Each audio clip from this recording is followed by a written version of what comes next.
Episode 4, Exploiting Divides. Last time, in Episode 3, the Aztec ambassadors met the Spanish at San Juan de Ulua, and Marina, the indigenous translator, revealed her bilingual abilities. Cortez established a town government and schemed to have himself elected Captain General. April 1519. Another group of people had been seen lingering on the outskirts of the Spanish camp, on the distant dunes, gawking, huddled, and talking. In the distance, these men, silhouetted by the pink sky, were not Maya nor Mexica, nor any other Nahua-speaking people. Cortez inquired with his Mexica handlers, staying in camp, but they insisted they were just simple farmers, hardly worth talking to.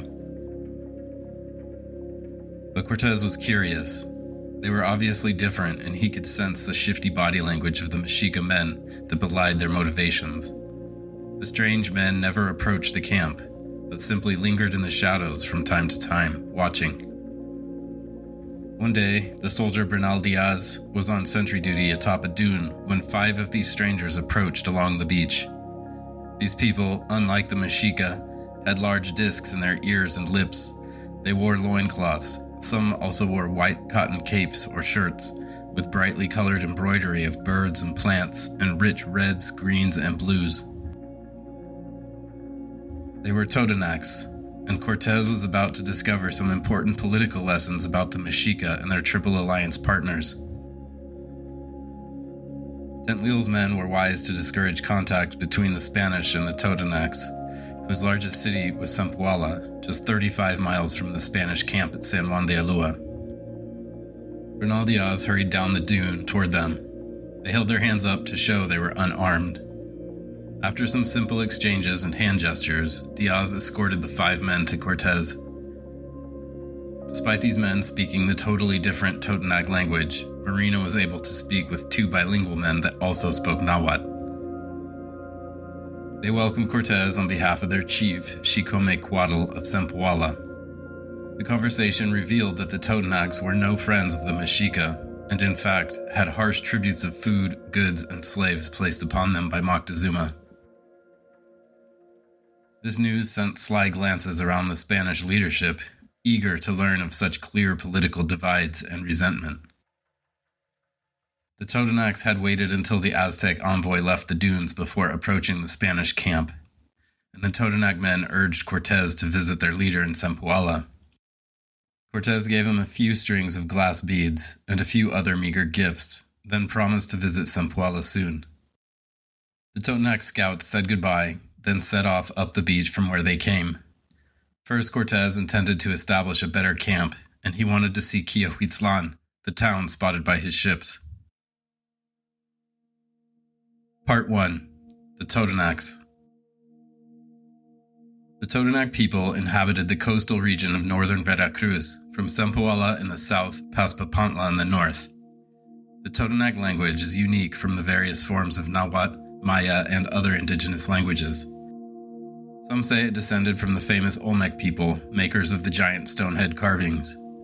The unique and beautiful Pyramid of the Niches at El Tajín is often credited to Totonac ancestors. 70 years before Cortez arrived, a great drought fell upon the Valley of Mexico. The Mexica leader, Moctezuma I, sought advice from his chief advisor, or Cihuacuatl, a powerful nobleman named Tlacalel. This advisor urged the king to feed the hungry, and so Moctezuma I distributed maize cakes and gruel to the needy in Tenochtitlan to keep them from migrating away. This welfare program only lasted a year before their sources were drained by the relentless drought. The people became desperate, and the Totonacs, who had continued to have bountiful harvests on the coast, began to purchase Aztec men and women for slaves. Many Aztecs were sold by their own families or simply taken. Others followed loved ones to Totonac lands in the coastal lowlands. So many people were moved that entire barrios of Mexica, Texcocans, Tepenac, and others sprung up in the outskirts of Totonac towns. The Totonac climate advantage would not last long, and in 1480, under Tlatoani Axayacatl's leadership, the Mexica and their Aztec allies subjugated the Totonacs. By the time Moctezuma II was Tlatoani, and after a generation of tribute paid, the Totonacs had grown weary and tired of the constant squeezing. Their hearts ached with sadness for those who had been taken away, enslaved, murdered, and raped. Their stomachs ached for the food taken away each season by Aztec tribute collectors, and their necks were bare of jewelry and backs light on cotton due to the tribute paid. Cortez was seen as a potential ally to shift the balance of power their way. Part 2. Zempoala. With his authoritarian leadership established, Cortez set out on foot for Quiahuiztlan. With 400 fighting men, some slaves, women, and other support, Cortez marched north and sent the ships along the coast to meet them. The first day they marched along the Gulf of Mexico, forded the Octopan River, and camped, hungry, on the northern bank. The next morning they turned inland along the river, eventually coming across a few Totonacs from Zempoala who gave them food and guided them to another village where the men slept another night. This time the Spanish were fed by the villagers, at the orders of the chief of Zempoala. Again, the marked difference in language and appearance of the Zempoalans from the Mexica was apparent. The large gold lip and ear plates, the men wearing mostly loincloths, women with delicate red tattoos on their faces. It all stood in contrast to the Mexica and their more demure earplugs and richly colored cotton-to-model cloaks tied over one shoulder. To some surprise, Cortez learned that the road to Quiahuiztlan passed through Zempoala. Around noon the next day, the Spanish expedition arrived outside of Zempoala. It was like a dream to the Spanish men. As they neared, the city pyramids could be seen through the green tree line, shining like snow-covered peaks. The city framed by colorfully painted stucco walls and surrounded by tall fields rich with maize and other crops. The city was filled with green trees, and every garden had vegetables and bright red, purple, and blue flowers, and every other color as well. The soldier Francisco de Aguilar estimated there to be 20,000 homes. Zempoala was the largest and most impressive city the men had seen since arriving in this land. A group of 20 elders met the 400 Spaniards and their Taino and black slaves on the road with a great show of respect, bowing, incense, and the whole ritual. The men apologized for their leader, who was too fat to greet them at the city boundary, but who awaited them at his palace. Crowds began to gather, and as soon as the Spaniards entered the plaster-walled city with flower-lined streets, they found themselves surrounded by gawking men, women, and children who came for a glimpse of the foreigners and their beasts. In disbelief, the Spaniards moved through the city, the horses' hooves stamping the packed dirt streets, hundreds of soldiers shuffling along. They entered a large square surrounded by pyramids and open-air pillared palaces. Everything glimmered brightly in the hot coastal sun. So brightly, some of the men had mistaken the stucco for silver. This provided fodder for some jovial mockery later as the veterans riffed on the eager eyes of the young scouts. Silver walls, they laughed. Once the Spanish force had entered the large square, the chief of Zempoala, Xicomequatl, with help from attendants, descended the steps of his palace. With deep respect and bows, the chief greeted Cortez while his attendants wafted incense around the Spaniards. The chief, who was indeed a large man, showed them to their quarters in one of the palaces, which were pillared buildings with thatched roofs that sat upon a tiered stone platform. Food was served, including corn cakes and a bounty of plum-like fruit, which were in season. After the men had eaten and settled, Xicomequatl returned with a large group of dignitaries, wearing the finest Totonac cloaks and gold lip plates. The chief presented Cortez with a gold necklace and some cloth, a modest offering but well received by Cortez. The men sat, Cortez and fat Xicomequatl.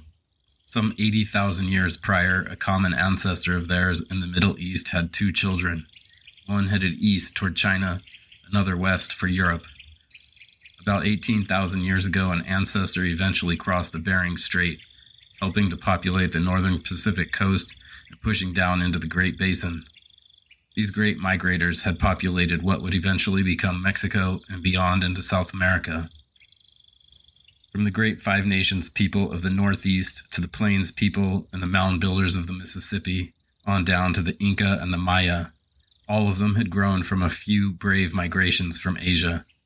And now Cortez, from the westernmost extension of the European continent, stared into the eyes of a man who represented an eastward journey of millennia. The story Xicomécoatl told was one common to all of humanity, regardless of the era or geography.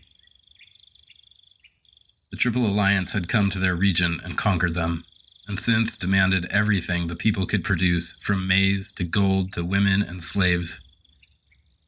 The harsh demands of the Empire had left them impoverished. Due to the might of the Triple Alliance, they were helpless to defend themselves.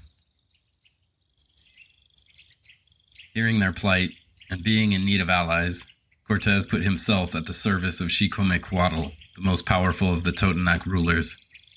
He promised to help in the name of Charles of Spain, their new protector, and he spoke, of course, of the Lord Jesus Christ and his mother Mary. Cortez mentioned that he had to move on to meet his ships at Quiahuiztlan, where they intended to settle.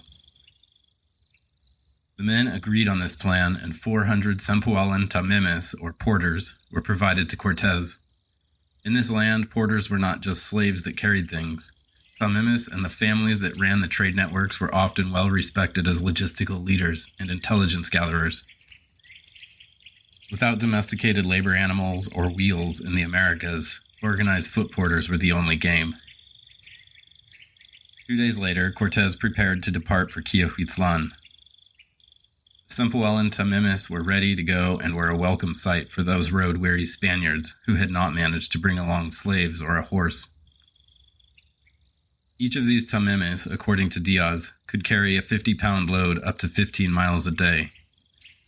Marina had informed Cortez that it was a courtesy for towns to provide tamemes to their visitors, and so at every town the Spanish made sure to request more. Well-fed, rested, and now with laborers, they set out north for the Totonac town of Quiahuiztlan. Cortez was pleased to have met the Totonacs, and he made good bonds with Sempuala's chief Xicomécoatl. Cortez had seen the enormous chasm between the Totonacs and the Aztec Triple Alliance of the Valley of Mexico, and it warmed his heart.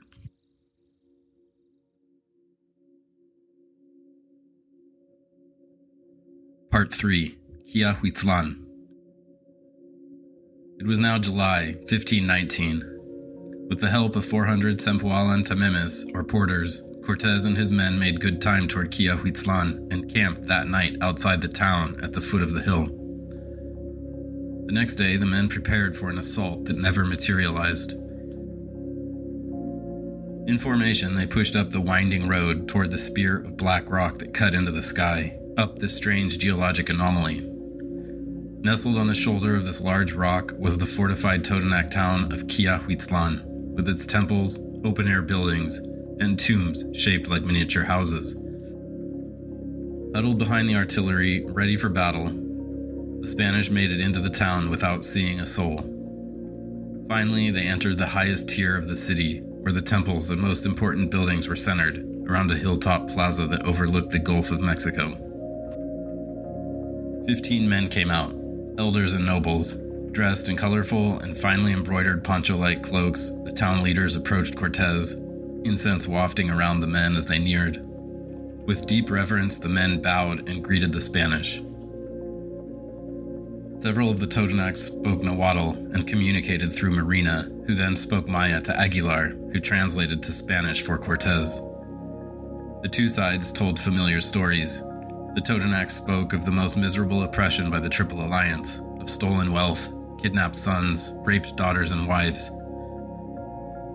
Cortez spoke of Jesus Christ and the King of Castile. The misery of the Totonac men was so intense that the Spaniards began to feel a tinge of empathy for them, quite the feat for some of the world's most brutal killers. Perhaps it was pity or strategy.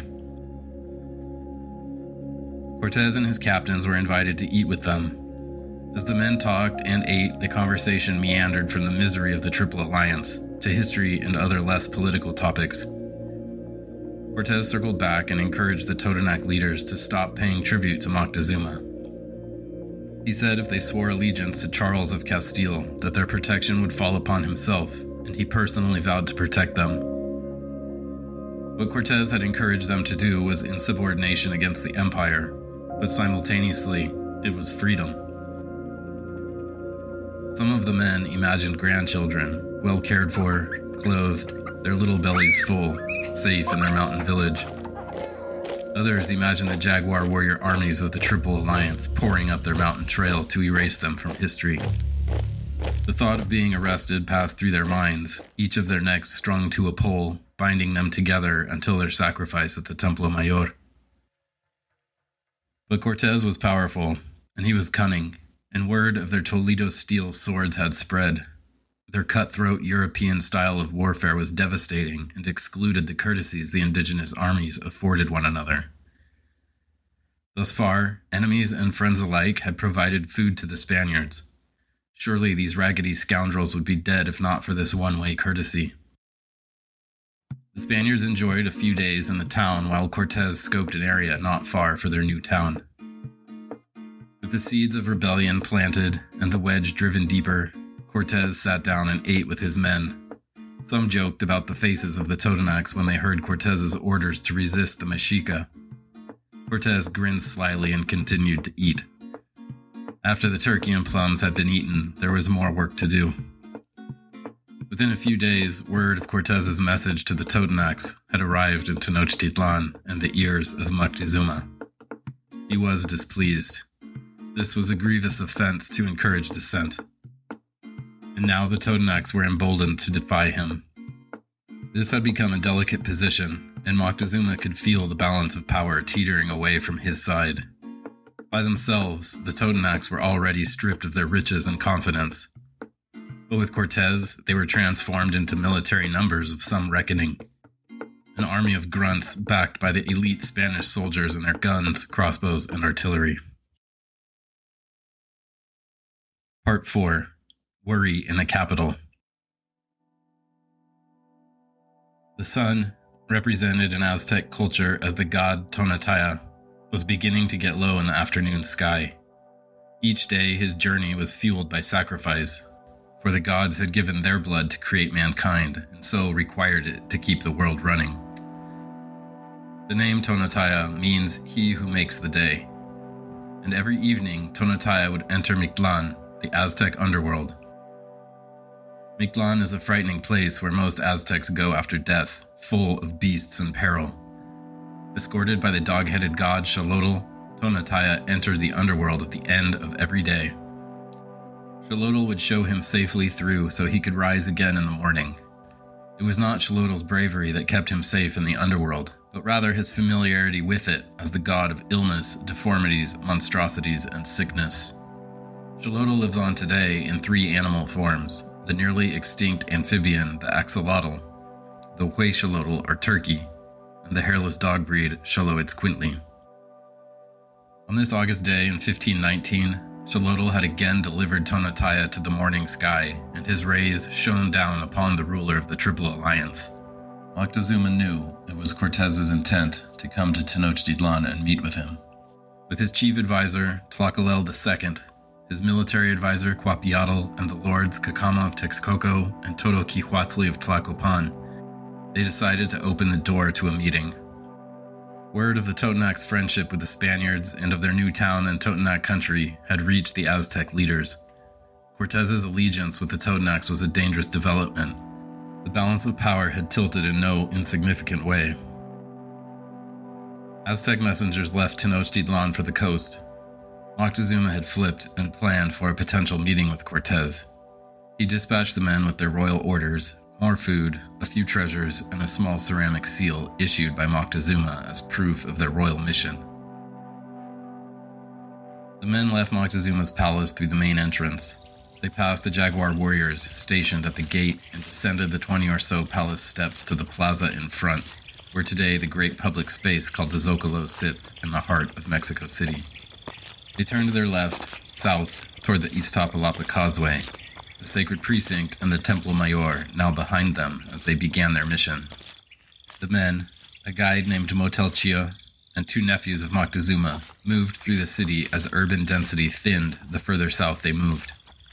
The denser town center, full of palaces, temples, and administrative buildings, thinned a bit to adobe homes, bathhouses, and neighborhood shrines, which in turn gave way to the Chinampa gardens and farmers' huts of the Zoquiapan district. Soon, even the floating gardens quit, and the messengers walked along the causeway with only the lake water on either side.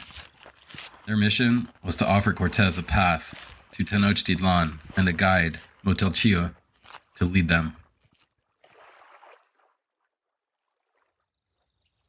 Part 5. Building of Villarrica de la Vera Cruz. Moctezuma's nephews and his captain Motel Chia arrived at the Spanish town and gazed at the strangers and the newly erected wood and adobe buildings of Villarrica de la Vera Cruz, still abuzz with construction. Among those with the Aztec envoy were spies who took note of the Totonacs working alongside the invaders. Cortez had his men assemble some chairs and a table in the shade of a tree. The 2 Aztec princes were very well dressed, wearing richly decorated cotton cloaks with bright red trim. Their rank and family identity were embedded in the designs. They wore the markings of nobility, well-bred, physically fit with gold earplugs, small feathered crowns, and jewelry. They brought more gifts, including bundles of cotton cloth, featherworks, and gold. The message for Cortez from their uncle Moctezuma was twofold. First, that the Totonacs would pay for their disobedience Cortez encouraged. And secondly, a meeting between Cortez and the emperor may be possible now. With them was a respected captain from the commoner class, Motel Chia. He was prepared to stay with Cortez and show them the best way to Tenochtitlan. This was what Cortez had hoped for. Moctezuma soft-played him, letting him off the hook for allying with the Totonacs. Not to be a pushover or to be out-victimized, Cortez lodged a grievance of his own. When they were camped in San Juan de Ulúa, Tentlil and his man Cuitlalpitac pulled up camp in the dark of night and disappeared. This made Cortez feel animosity for Moctezuma. It was deceitful, he claimed. Cortez's feelings were noted by the princes, and the grievance lodged, and the mental games ongoing. A tour of the under-construction town was given, and Cortez walked the Aztec envoy around the small but bustling town. Villarrica was nestled between verdant green hills to the northwest, the hill upon which sat Quiahuitzlan to the west, and the rocky protrusion called La Quebrada to the east. The soil was a rich volcanic alluvium from the surrounding hills, mixed with sand churned up from the Gulf of Mexico. Beach ran from the rock La Quebrada south along a small but protected cove where the ships had moored. This site had been lost to history until recently when archaeologists began to uncover the fortress and even an anchor in the cove. Cortez again rallied a little display of horsemanship, where the riders showed off their supreme command of the beasts. Some of the men were accomplished horsemen, drilled in the rich tradition of Spanish cavalry. Cortez's own father was a cavalry captain in the Castilian military. Seeing the beasts up close was always shocking to the indigenous people. It was by far the largest animal they'd ever seen, and even more spectacularly, were under the control of these men. In the end, Cortez was grateful for the offer of a guide, but paranoid and in possession of others who knew the way to Tenochtitlan. He declined the offer. Relations between the Mexica and Cortez remained good for the moment, if not paranoid, and so the nephews left. Their mission failed. They were able to retrieve an immense amount of intelligence. After the Aztec envoy left, Cortez continued to work on the settlement. A fortress was laid out, a slaughterhouse, a jail, and an arsenal to keep their precious gunpowder dry. Properties for the men were staked out. The Totonacs helped them dig and make adobe bricks, and every man worked. Cortez himself was involved in the labor. A kiln was built to fire tiles and bricks, a church for worship. The men hunted, fished, traded, and foraged. Blacksmiths made nails while others milled trees, and very quickly the Spanish created a town, their first real settlement on the mainland. Part 6. Loyalty to the Totonacs. Not long after the Aztec ambassadors left, the fat cacique, as the Spanish called the Totonac lord, came to Villarrica from Zempoala. It seems a nearby town on the border of their lands with the Triple Alliance had been used as an outpost for raids. The mountain town Xicomichalco had served as a base of operations for Moctezuma's forces, and the Totonacs were now asking their new protectorate for action. The chief was persuasive, and Cortés agreed to go and push the Aztec force out. He had offered as much. The prospect of another risky conflict spurred the Velázquez loyalists to dig in their heels. "We've risked enough and pushed our luck to the edge. 35 of our compatriots are dead, and we face an empire of Indians. It's time to return to Cuba and report our findings to Velázquez," Juan Escudero argued. Cortés agreed with Escudero to placate him, then gathered the entirety of his force, 400 men, 16 horses, plus 2,000 Totonac warriors. Cortés marched his men and his new Totonac allies inland. The mission itself turned out to be an easy task, as the Aztec force had already left, either on word of the Spanish approach or possibly by coincidence. Cortés and his Spanish force climbed the steep stairs up the hill to the fortified village. They found it abandoned by Aztec forces, a stony outlook, unguarded. While the Spanish had been up inspecting the hillside town, their Totonac allies had begun to pillage the farms on the plains below, seeing these people as complicit in the raids they had suffered at Aztec hands. When Cortés returned, he called off the looting and demanded they return the food and poultry they had taken. For the people of Xicomichalco, this made Cortés appear to be a fair man. To Cortés, he had bought more goodwill with the people of Xicomichalco. On their way back to Villarrica, they passed through Zempoala, where Xicomecoatl met them again and thanked them for their action. He gifted them 8 young Totonac women who would be baptized, given Christian names, and then distributed for sex and labor to Cortés's captains. 2 of the girls were princesses, Xicomecoatl's niece and the daughter of a Totonac chief named Quesco. Cortés, never one to let leverage slip, asked that as a sign of their own fealty to the King of Castile, that the Zempoalans remove their false idols from their temples and replace them with crosses. Xicomecoatl was deeply disturbed at this request and protested strongly. These gods had served them for generations and brought them favor. Cortés was unswayed and urged them again to remove the statues. After much back and forth and some threats of force, Xicomecoatl agreed the Spanish could do what they wanted, but it would be without their consent. The order was given, and groups of Spaniards climbed the platforms and pyramids of Zempoala's royal precinct and pushed the colorful wooden deities down the steps where they crashed apart. Priests of the temples emerged to retrieve the pieces of their fallen gods. The people of Zempoala came out and saw their beloved deities broken and crumpled on the ground. Some of them cried, some ran, some prayed, others prepared to fight, but none would ever be the same. The next morning, Father Olmedo held Mass, and the 8 women given to them by Xicomecoatl were baptized.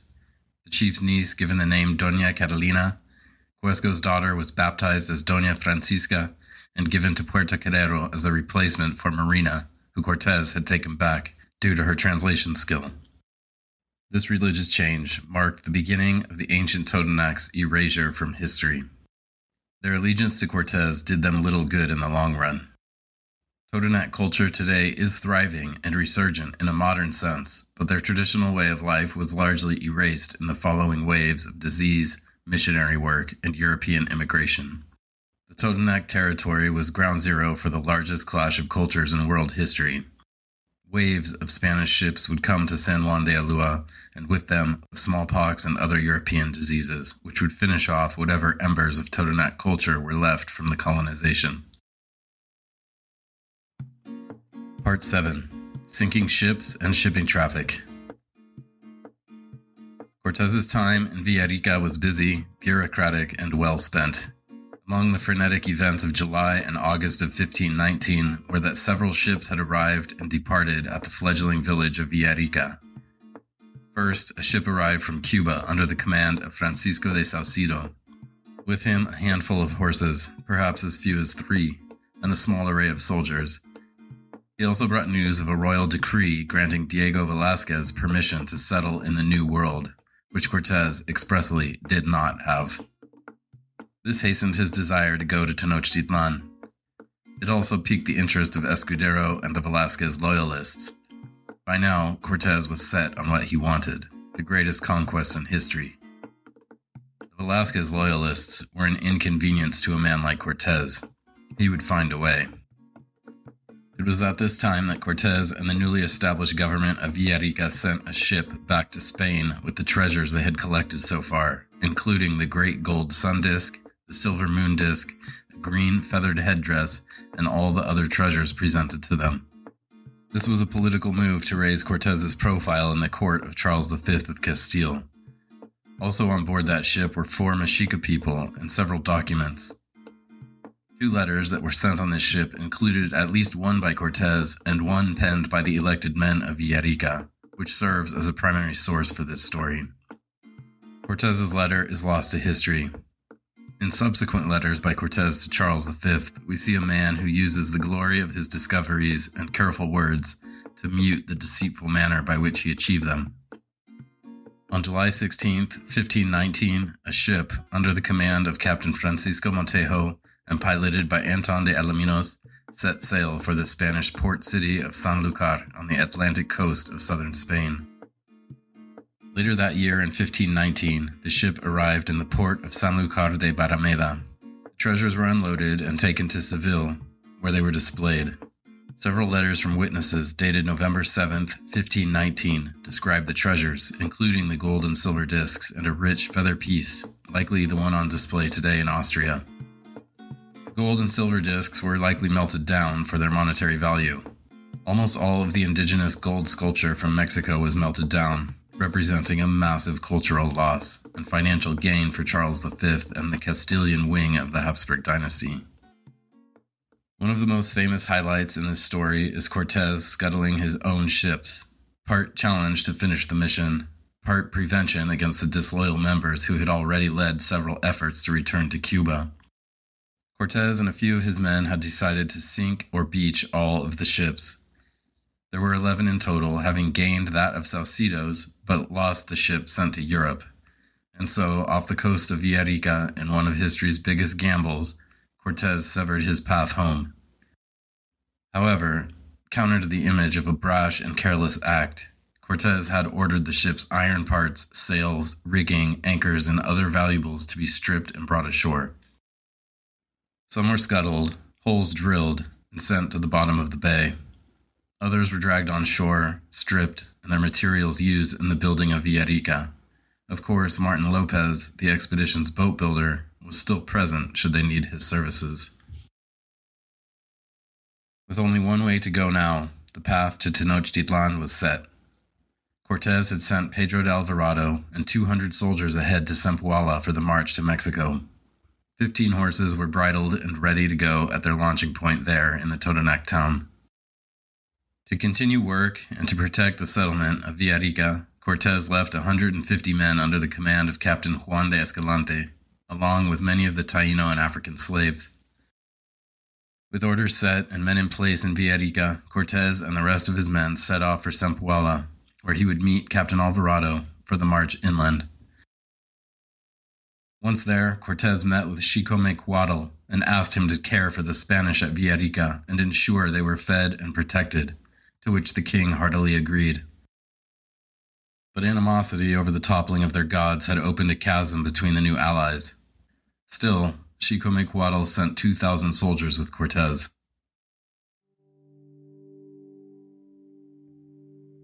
Part 8. Garay.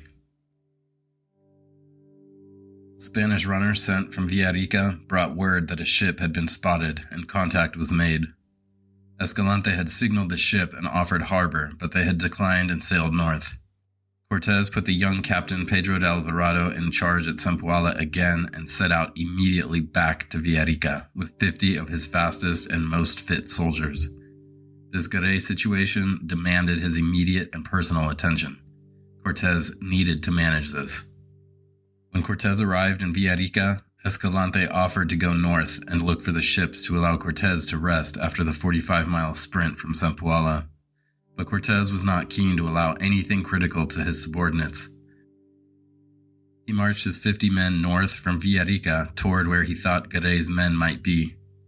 Bernal Diaz complained under his breath as he had barely scraped together some mangoes and roast turkey before Cortez was spurring him onward, up the coast, toward Garay's men. With Captain General Cortez on horseback, the rest of the men shuffled along on foot.